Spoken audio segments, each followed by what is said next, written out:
नमस्कार मुलांनो, आज आपण इयत्ता 10वी गणित भाग 1 आणि दुसरं प्रकरण वर्ग समीकरण यातला जो सराव संच पहिला जो सराव संच आहे 2.1 तो आपण बघणार आहोत. प्रथम आपण वर्ग समीकरण म्हणजे काय ते बघूया. तर या आधीच्या इयत्तांमध्ये तुम्ही वर्ग समीकरण बघितलेले आहात. तुम्हाला माहिती आहेत वर्ग समीकरण कशाला म्हणतात, ती कशा स्वरूपात असतात. आपण एक थोडक्यात त्याचा आढावा घेऊया. तर वर्ग समीकरणाचे सामान्य रूप हे कुठल्या स्वरूपात असतं, तर ax वर्ग अधिक bx अधिक c बरोबर 0. तर हे एक चल समीकरण आहे. म्हणजे यामध्ये केवळ एकच चल असतं. आता इथे बघा, या इथे हे जे x आहे हे चल आहे आणि चलाचा तो सर्वोच्च घातांक आहे. म्हणजे इथे 2 वेळा हे x हे चल आहे, पण इथे जो घातांक आहे x चा तो 1 आहे आणि इथे जो घातांक आहे तो 2. तर चलाचा जो सर्वोच्च घातांक असतो या वर्ग समीकरणामध्ये तो 2 असतो. म्हणजे ओळखण्याची ही सोपी पद्धत आहे. एकच चल असतं आणि त्याचा चलाचा सर्वोच्च घातांक 2 असतो. अशा स्वरूपात जर एखादं चल असेल, एखादं समीकरण असेल तर त्याला आपण वर्ग समीकरण असं म्हणतो. आता यामध्ये या ज्या पुढच्या संख्या आहेत ए, बी आणि सी, तर या काय आहेत, तर या तीनही ए, बी, सी या वास्तव संख्या आहेत. तर आणि ए जी आहे ही शून्येतर संख्या आहे. शून्येतर याचा अर्थ काय, तर शून्य नसलेली. कारण जर ही जर शून्य ही संख्या आली तर 0 गुणिले x वर्ग 0 होऊन जाईल आणि x वर्ग हे पदच निघून जाईल. त्यामुळे ते वर्ग समीकरण राहणार नाही. त्यासाठी a ही शून्येतर असायला हवी. म्हणजे a ही 0 सोडून इतर कुठलीही संख्या असायला हवी आणि ABC या वास्तव संख्या असायला हव्यात. जर अशा असतील तर त्याला आपण वर्ग समीकरण असं म्हणतो. आता आपण सराव संच 2.1 बघूया. तर पहिला प्रश्न आहे 2.1 मध्ये, कोणतीही 2 वर्ग समीकरणे लिहा. कोणतीही 2 वर्ग समीकरणं लिहायची. तर आपण एक मी लिहून दाखवले तुम्हाला इथे. y वर्ग अधिक 2y अधिक 3 या स्वरूपामध्ये, म्हणजे ax वर्ग अधिक bx अधिक 3, त्याच्यामध्ये x हे चल असेल, x ते z यामधलं कुठलंही चल वापरता येतं. एकच चल असलं पाहिजे आणि दुसरं म्हणजे त्या चलाचा सर्वोच्च घातांक 2 असायला हवं, तर ते वर्ग समीकरण आपण याला म्हणू शकतो. आणखीन एक आपण बघूया उदाहरण. m वर्ग वजा 5 बरोबर 0. आता या इथे बघा, m हे चल वापरलंय, त्याचा सर्वोच्च घातांक 2 आहे. इथे m असलेलं पद नाहीये, ते नसेल तरी चालेल, आपण त्याला या स्वरूपात मांडू शकतो. m वर्ग अधिक 0m वजा 5 बरोबर 0. इथे अट काय आहे, एकतर एक चल असायला हवं त्या समीकरणामध्ये, त्या चलाचा सर्वोच्च घातांक 2 असायला हवा आणि ते ax वर्ग अधिक bx अधिक c या स्वरूपात, c बरोबर 0 या स्वरूपात असायला हवं. तशी ही 2 उदाहरणं आपण लिहिली. आता पुढचा प्रश्न आहे, खालील पैकी वर्ग समीकरणे कोणती ती ठरवा. म्हणजे कुठली समीकरणं वर्ग समीकरणं आहेत त्यांनी दिलेली आहेत. तर त्यापैकी कुठली 6 दिलेली आहेत. त्या 6 पैकी आपल्याला वर्ग समीकरणं कुठली आहेत ते आपल्याला ओळखायचे. एक आपण मी तुम्हाला स्वरूप करून दाखवते. पहिला आहे x वर्ग अधिक 5x वजा 2 बरोबर 0. आता हे वर्ग समीकरण आहे की नाही. प्रथम आपण काय बघायचं, त्या समीकरणामध्ये एकच चल आहे का, आणि जर एक चल असेल तर त्या चलाचा सर्वोच्च घातांक बघायचा, जो 2 आहे का. तर तो 2 असेल तर ते वर्ग समीकरण आहे. आता हे लिहायचं कसं, तर वरील समीकरणात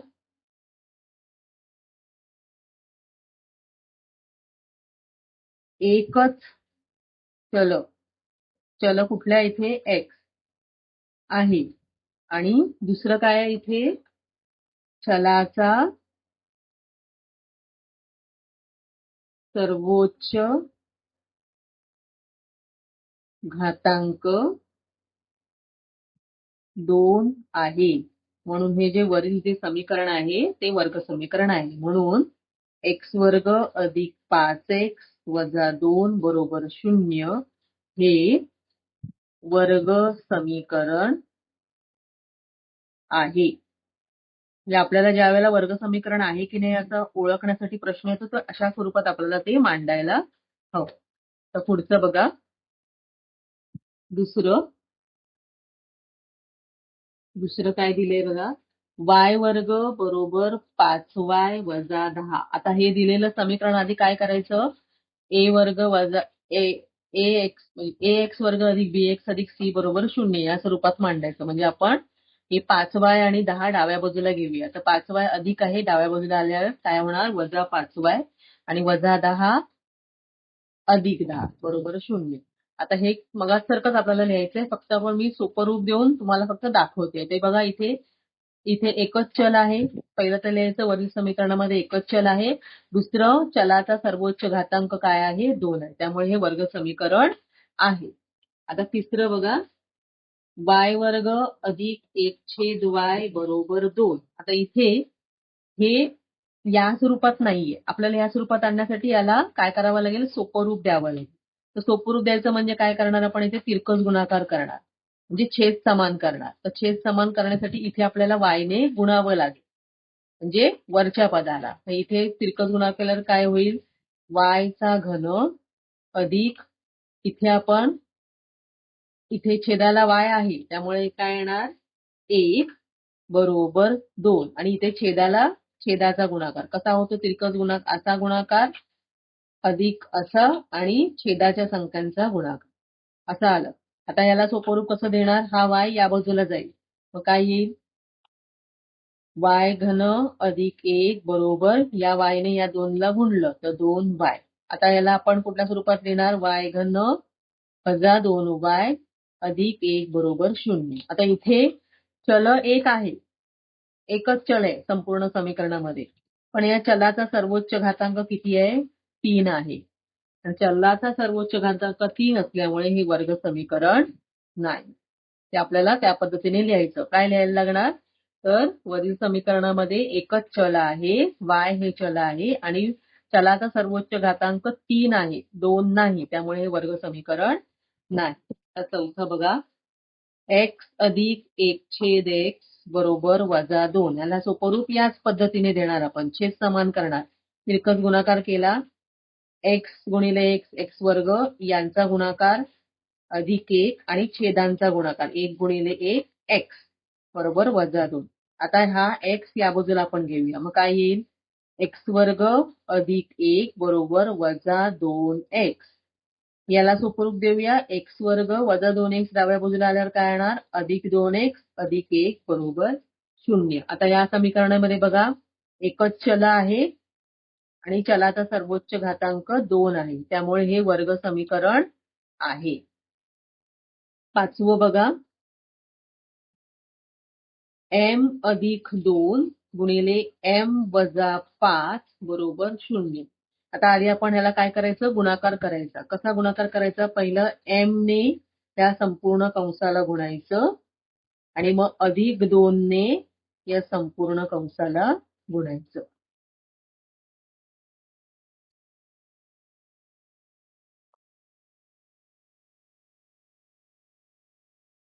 तर काय येईल बघा, m ने m वजा 5 ला गुणल्यावर काय येईल, m वर्ग वजा 5m आणि मग 2 ने गुणल्यावर काय येणार, 2m वजा 10 बरोबर 0. आता बघा इथे यांची वजाबाकी होणार, वजा 5m आणि अधिक 2m. काय येणार, m वर्ग वजाबाकी किती येणार, 3m. पण याच्यामध्ये मोठं कोण आहे, 5, म्हणून त्याचं चिन्ह वजा. m वर्ग वजा 3m वजा 10 बरोबर 0. आता इथे बघा एकच चल आहे आणि चलाचा सर्वोच्च घातांक 2 आहे, त्यामुळे हे वर्ग समीकरण आहे. आणि शेवटचं, m घन अधिक 3m वर्ग वजा 2 बरोबर 3m घन. आता हे 3m घन जे उजवीकडे ते डावीकडे घेऊया आपण. m घन ते अधिक आहे, तिथे याला होणार वजा 3m घन अधिक 3m वर्ग वजा 2 बरोबर 0. आता इथे याचा सहगुणक काही नाहीये म्हणजे 1 आहे, तर यांची वजाबाकी होणार. इथे घन m घन आहे, तर वजाबाकी कोणाची होणार, सहगुणकांची. 3 वजा 1 2, पण 3 मोठा आहे त्याचं चिन्ह वजा, अधिक 3m वर्ग वजा 2 बरोबर 0. आता हे समीकरण तयार झालं. यामध्ये एकच चल आहे पण चलाचा सर्वोच्च घातांक 3 आहे, 2 नाहीये. त्यामुळे हे वर्ग समीकरण नाही. अशा पद्धतीने आपण वर्ग समीकरण आहे की नाही हे आपण ठरवू. त्याच्यानंतरचा तिसरा प्रश्न.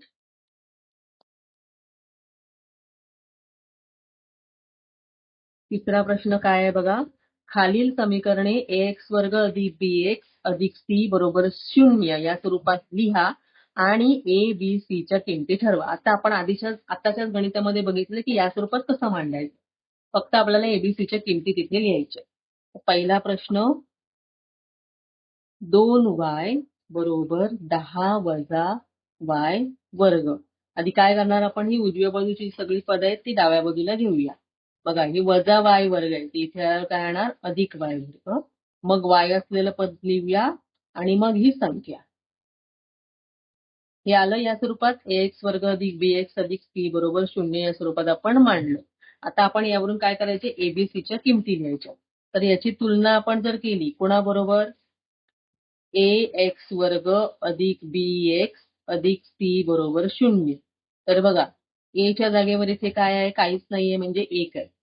तर a बरोबर 1, b च्या जागेवर आहे 2, b बरोबर आलं 2 आणि c च्या जागेवर इथे आहे वजा 10 म्हणून c बरोबर आलं वजा 10. अशा पद्धतीने आपण a, b, c चे किमती काढल्या. आपण काय केलं, याची तुलना याच्या बरोबर केली. या स्वरूपात जे आपलं जे वर्ग समीकरण आहे त्या स्वरूपात त्याची तुलना केली आणि एबीसीच्या किमती. आता दुसरं बघा, x वजा 1 चा वर्ग बरोबर 2x अधिक 3. प्रथम याला सोपं रूप देऊया. तर याचा वर्ग करूया.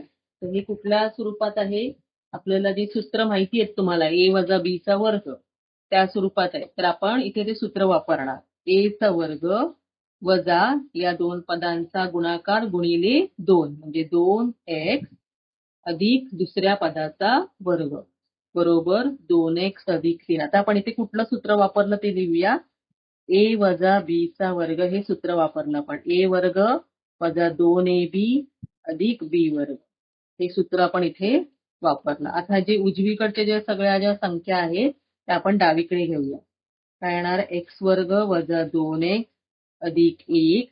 हे इकडे या बाजूला काय होणार, वजा 2x आणि वजा 3 बरोबर उजवीकडे राहिले 0.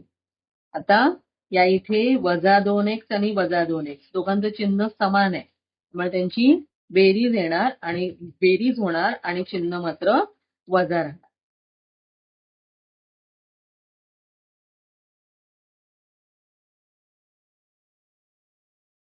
तर काय होणार ते, x वर्ग वजा 4x आणि 1 वजा 3x. 1 वजा 3 बघा ही संख्या, हा 1 आणि हा वजा 3 यांची वजाबाकी होणार आणि चिन्ह मोठ्याचं येणार. 3 आणि 1 यांची वजाबाकी येते 2 आणि 3 मोठा आहे म्हणून त्याचं चिन्ह वजा. आता याची तुलना आपण कोणाशी करणार, ax वर्ग अधिक bx अधिक c बरोबर 0. म्हणून a ची किंमत किती आहे, काहीच नाहीये म्हणजे 1. त्यानंतर b ची किंमत आहे वजा 4 आणि c ची किंमत आहे वजा 2. त्या पद्धतीने आपण दुसरा प्रश्न सोडवला. याच पद्धतीने आपल्याला पुढचे प्रश्न सुद्धा सोडवायचे. तिसरं बघा, x वर्ग अधिक 5x बरोबर वजा कंसात 3 वजा x.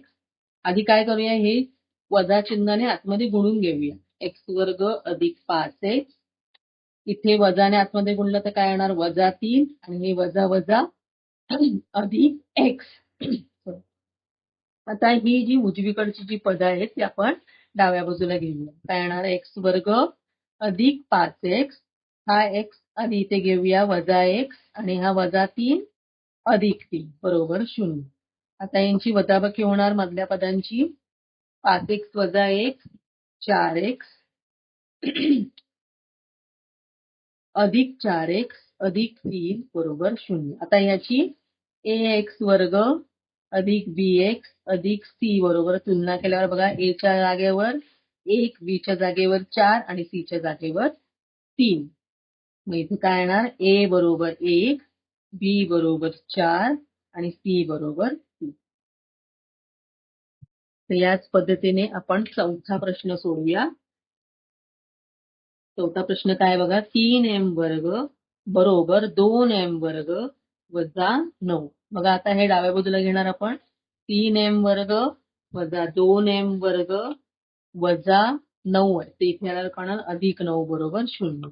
3m वर्ग आणि 2m वर्ग यांची वजाबाकी आली 1m वर्ग अधिक 9 बरोबर 0. आता या इथे m असलेलं पद नाहीये, तर हे आपण कशा पद्धतीने लिहिणार? 1m वर्ग अधिक, ते पद नाहीये म्हणजे त्याचा सहगुणक 0. 0m अधिक 9 बरोबर 0. आता याची तुलना आपण ax वर्ग अधिक bx अधिक c बरोबर केली तर काय येणार? a च्या जागेवर आहे 1, b च्या जागेवर आहे 0, c च्या जागेवर आहे 9. म्हणून a ची किंमत आली 1, b आलं 0 आणि c आलं 9.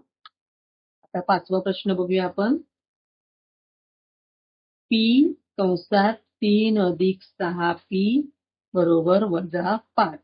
आता या p ने आतमध्ये गुणूया आपण. 3p अधिक 6p गुणिले p, 6p चा वर्ग बरोबर वजा 5. तर बघा वर्ग पद आपण आधी लिहूया. 6p वर्ग अधिक 3p आणि हे वजा 5 काय होणार? अधिक 5 बरोबर 0. मग पुन्हा आपण याला तुलना करूया. ax वर्ग अधिक bx अधिक c बरोबर 0. a ची किंमत आली 6, b आली 3, c आली 5. a बरोबर 6, b बरोबर 3 आणि c बरोबर 5. आता याच्यानंतरचं शेवटचं गणित. x वर्ग वजा 9 बरोबर 13.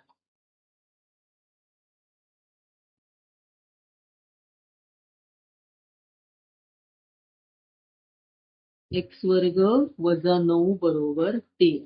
आता बघा याला कसं लिहिणार आपण? x वर्ग वजा 9, हे 13 डावीकडे आले, होणार वजा 13 बरोबर 0.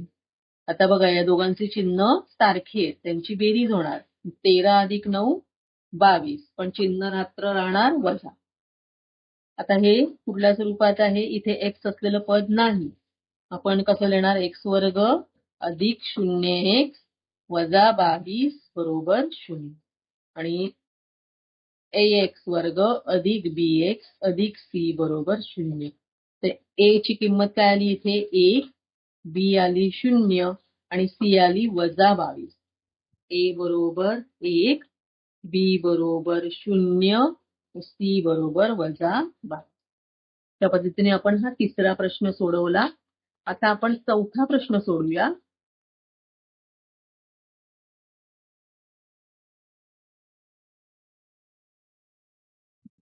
वर्ग समीकरणासमोर दिलेल्या चलाच्या किमती त्या समीकरणांची मुळे आहेत की नाही हे ठरवा. आता मुळं आहेत म्हणजे काय? तर वर्ग समीकरणामध्ये एक चल असतं, तर त्या चलाच्या ज्या किमतीने त्या समीकरणाचे समाधान होते. समाधान होते म्हणजे त्याची डावी बाजू बरोबर उजवी बाजू येते, अशा चलाला, असं जे चलाची जी किंमत असते त्याला त्याचं मूळ म्हणतात. ते त्याचं मूळ आहे की नाही त्याच्यावरून ठरवलं जातं. तर आपण बघा पहिलं गणित आहे x वर्ग अधिक 4x वजा 5 बरोबर 0 आणि इथे x च्या किमती दिलेल्या आहे 1 आणि वजा आहे. आता ह्या ज्या दोन किमती आहेत त्या दोन किमती या समीकरणांमध्ये डाव्या बाजूला त्याच्या घालायच्या, ठेवायच्या आपण. आणि ती ठेवून जर डावी बाजू आणि उजवी बाजू, इथे उजवी बाजू 0 आहे, ती जर आली म्हणजे 0 ही त्याचं उत्तर आलं तर त्या समीकरणाचं ते मूळ आहे आणि जर नाही आलं तर त्याचं मूळ नाही. आपण पहिलं x बरोबर 1 किंमत आपण घालूया. x बरोबर 1 ही किंमत आपण या डाव्या बाजूत घालूया. डावी बाजू काय आहे बघा समीकरणाची, x वर्ग अधिक 4x वजा 5.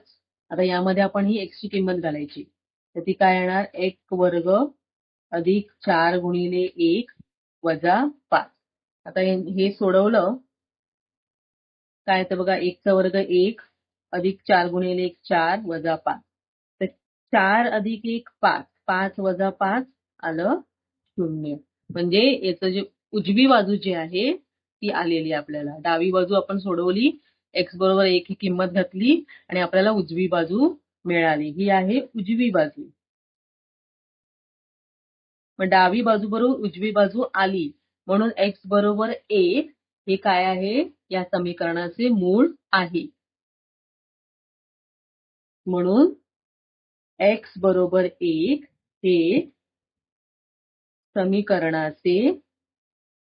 दिलेल्या समीकरणाचे मूळ आहे. आता याच पद्धतीने आपण x बरोबर -1 ही किंमत आपण घालणार.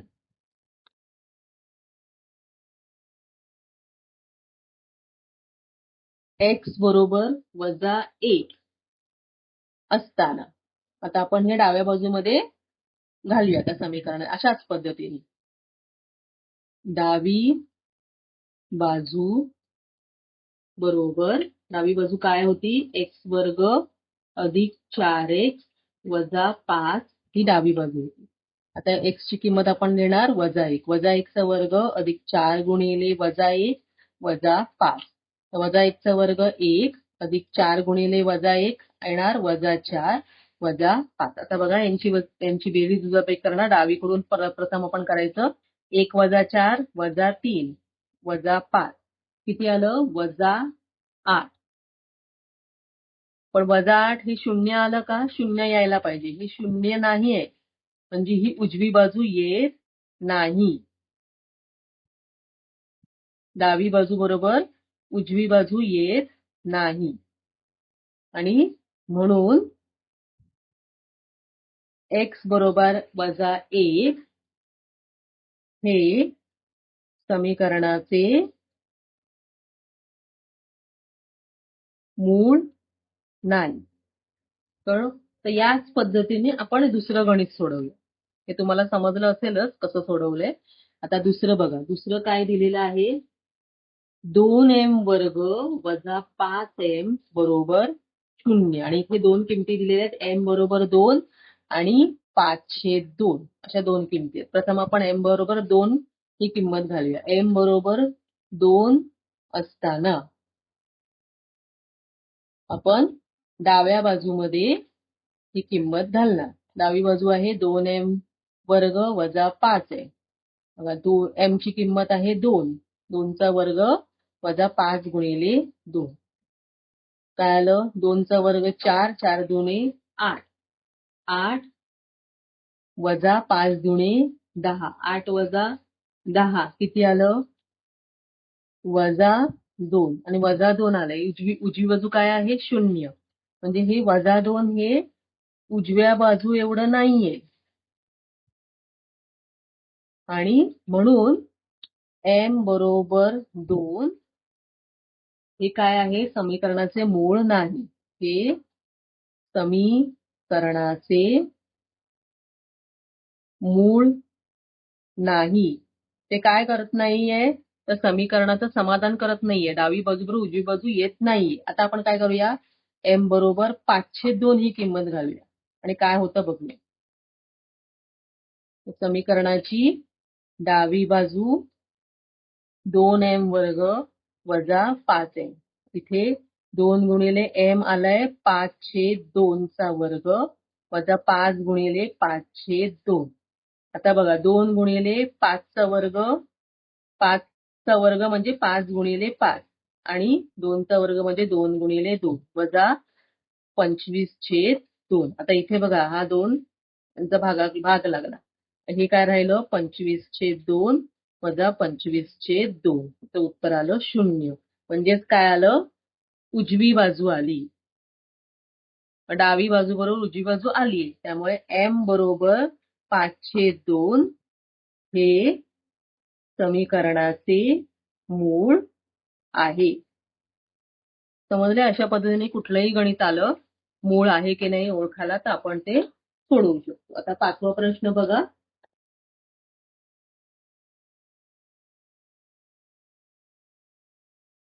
जर x बरोबर 3 हे kx वर्ग वजा 10x अधिक 3 बरोबर 0 या समीकरणाचे एक मूळ असेल तर k ची किंमत काढा. आता मूळ आहे असं त्यांनी दिलेलं आहे.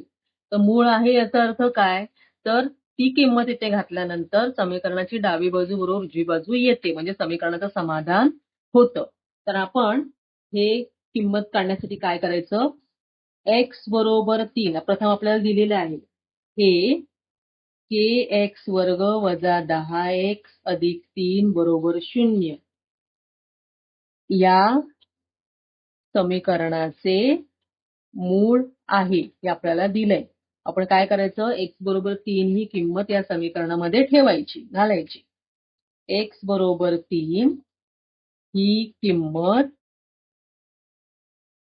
वरील समीकरणात ठेवू.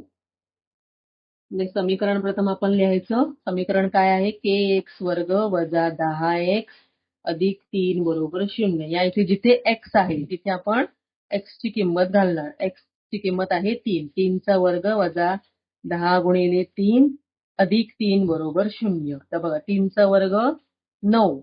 9k वजा 10 गुणिले 3 30 अधिक 3 बरोबर 0. 9k यांची होणार वजाबाकी वजा 27 बरोबर 0.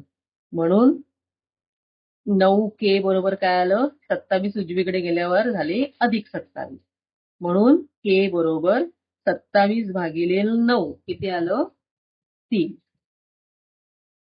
म्हणून k ची किंमत आपल्याला काढायला सांगितली, किती आली? 3. अशा पद्धतीने आपण k ची किंमत काढलेली. आता शेवटचं गणित आपण बघतोय, 6वं गणित. 5m वर्ग अधिक 2m अधिक k बरोबर 0 या वर्ग समीकरणाचे एक मूळ वजा 705 असेल तर k ची किंमत काढा. असंच आहे अगदी, फक्त इथे आपल्याला काय करायचंय? खालील कृती पूर्ण करा असं म्हटलेलं आहे त्याने. जिथे रिकाम्या जागा दिलेल्या आहेत त्या पूर्ण करायच्या. पण आपण इथे काय करूया? मधल्या ज्या स्टेप्स आहेत, पायऱ्या आहेत, त्या पण मी तुम्हाला दाखवते. कारण त्याने डायरेक्ट काय केलेलं आहे? चौकट दिलेली आहे. रिकाम्या जागा भरण्यासाठी दिलेली आहे. तर पहिलं काय आहे बघा? 5m वर्ग अधिक 2m अधिक k बरोबर 0 या वर्ग समीकरणाचे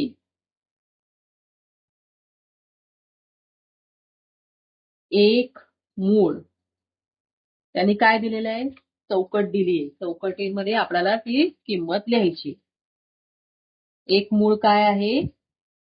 वजा 7/5 आहे.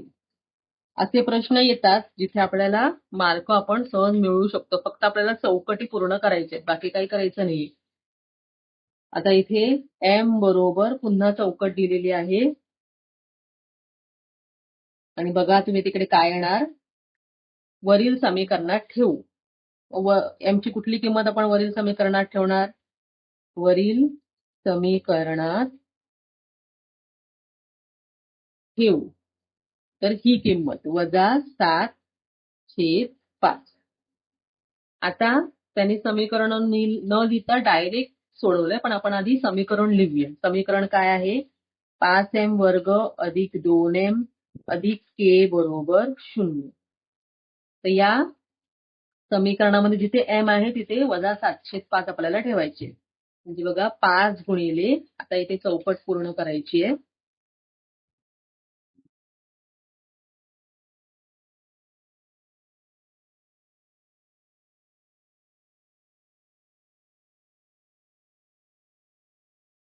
बघा 5 गुणिले इथे काय येणार?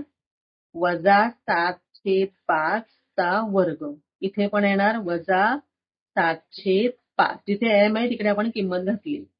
आता आपल्याला काय करायचं? याला सोपं रूप द्यायचं. तर ह्यांनी पुढच्या पायरीमध्ये डायरेक्ट चौकट दिली, म्हणजे हा पूर्ण गुणाकार करून चौकट आपल्याला लिहायचंय. तर ती मधली पायरी गाळलेली आहे. ती आपण मधली पायरी इथे लिहूया. इथे काय येणार? 5 गुणिले, आता याचा वर्ग वजा आहे, वर्ग करताना ते धन होणार, अधिक होणार. 7 49 भागिले 5 25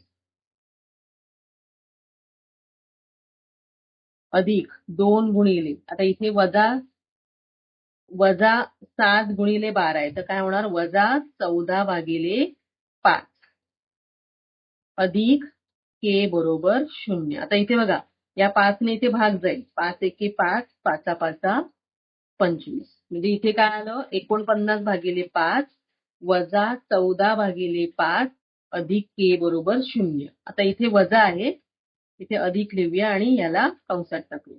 आता हे चौकटीत आपल्याला लिहायचंय. त्यांनी जी चौकट दिलेली आहे त्यामध्ये. पुढच्या पायरीमध्ये हे चौकट आहे.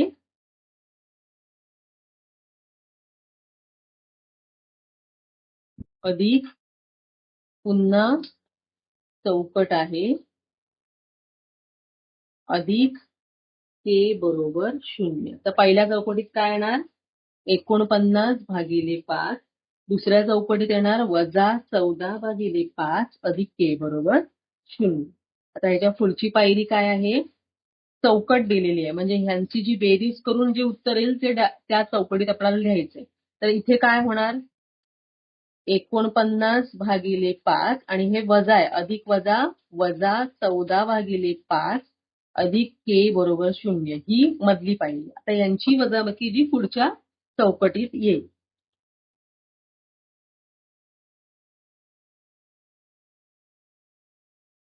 आता इथे वजाबाकी बघा छेद समान आहे.